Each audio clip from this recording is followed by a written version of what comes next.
Most mobility routines you see online are a waste of time.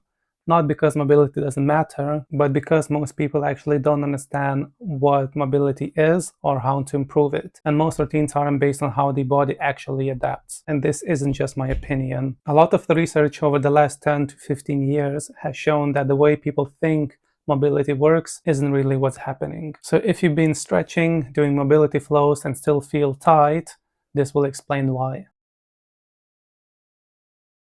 First, we need to define mobility properly. Mobility is your ability to move through a range of motion and control it. Flexibility is just the range itself. Research in strength and conditioning consistently separates them into two groups: passive range of motion and active usable range of motion. And the difference between those two, what actually matters for performance and injury risk. So for example, if you can pull your leg up with your hands,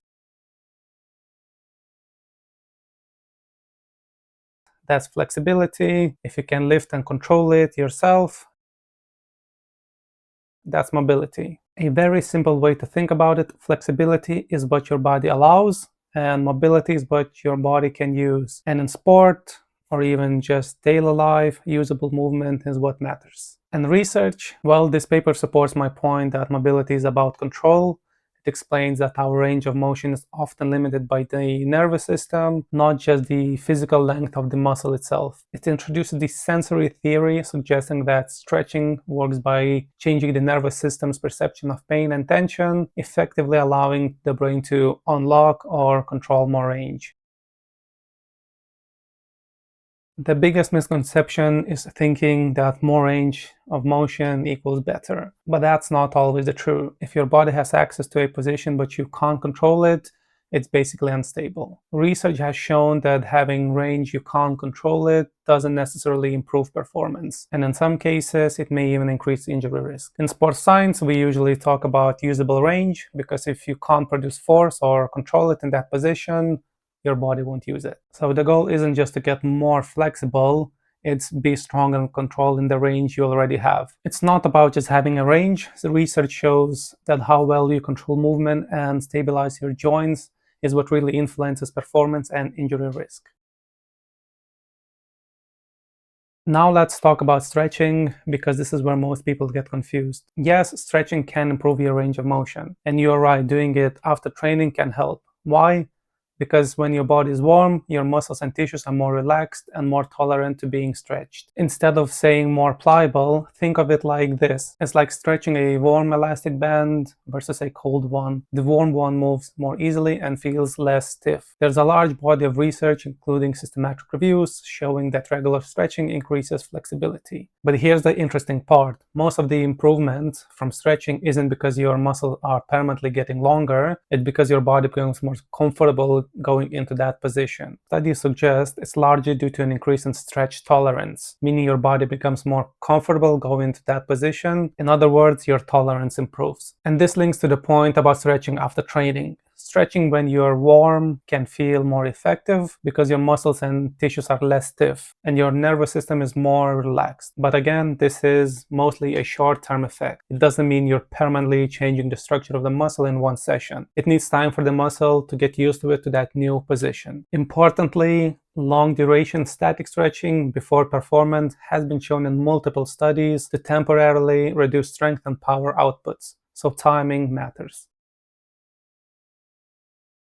This is where things get really interesting. Here's what the research is starting to show more clearly. More recent research has shown that strength training through a full range of motion can improve flexibility just as much or even more than stretching. So for example, studies comparing resistance training versus static stretching have found similar improvements in range of motion. But with strength training, you also gain strength, stability, and control. So instead of just accessing a position, you actually own it. This is why exercises like deep squats, split squats, and Romanian deadlifts are so effective. They load your muscles at longer length, which improves both mobility and strength at the same time. These don't just increase your range, they make you strong in that range. So instead of just reaching a position, you actually own it. A good way to think about it: stretching gives you access, strength training gives you control. And control is what carries over to performance. This proves that lifting weights isn't just for bulking, it's a valid mobility tool too.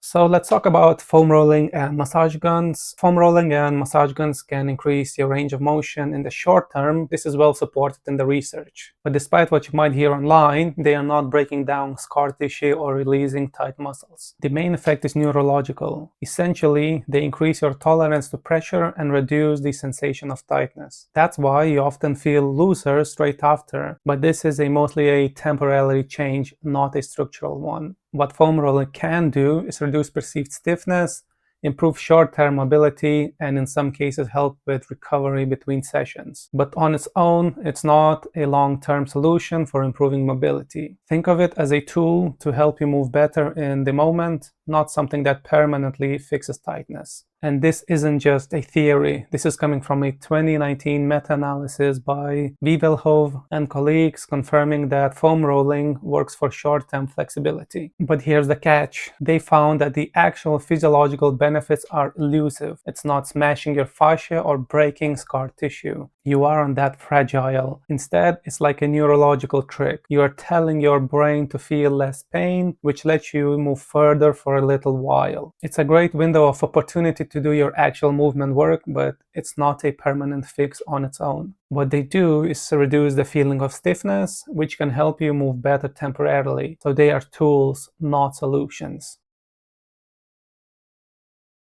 Instead of doing long, random mobility routines, focus on this. Identify what you actually need, use mobility drills in your warm-up, train strength through full range, and use stretching after the training if needed. You don't need 20 exercise circuit to see the results. For most people, 5 to 7 movements done with real intent are plenty. Now, I personally prefer a longer full body routine because it fits my specific goals, and that's the key. My needs aren't your needs. Don't feel pressure to mimic exactly what you see.